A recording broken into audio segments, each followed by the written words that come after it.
आम मयूरभंज महोत्सव अष्टम वर्षर पदार्पण करुक आज समस्ते आम एकजुट हो प्रेस वाला भी समस्ते आमको आज कोऑपरेट कर मीडिया वाला भी कोऑपरेट कर समस्ते आसछंती। गोटे कथा ए वर्ष आम अष्टम वर्ष पदार्पण करुचु एवं सबुठारु बड़ कथा जे नवेम्बर 30 रु डिसेम्बर 10 जाए ये प्रोग्राम चलो। आपण मान समस्त को आपण मान जरिया मयूरभंज समस्त को अनेक अनेक अनुरोध करुच्ची जे समस्ते आसतु ये प्रोग्राम को एंजॉय करंतु एवं आमर गोटे भल परिष्कार भाव में आमे किछि लोक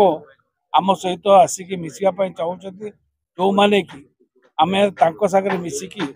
ए जो प्रोग्राम सब करुचु बड़ कथा हूँ प्रोग्राम गुड़िक केमिति भल हम आ भल हबार केमिति हम कौन हम से आपण मैंने जानते आमर जो उद्देश्य मयूरभंज महोत्सव जो उत्सव जो उद्देश्य जोटा कहली जे आमर आमर जो मयूरभंज उत्सव जो उद्देश्य हूँ आमर जो मयूरभंजिया कल्चर आमर जो खाद्य पदार्थ आमर जो वस्त्र आमर जो उत्पादन हो जिनस ए सब लोकलोचन को आनिबा एवं केवल मयूरभंज नुह ओडिशा नुह भारत नुह सर्व विश्व रे आकु परिचय केमती दबा एटा ही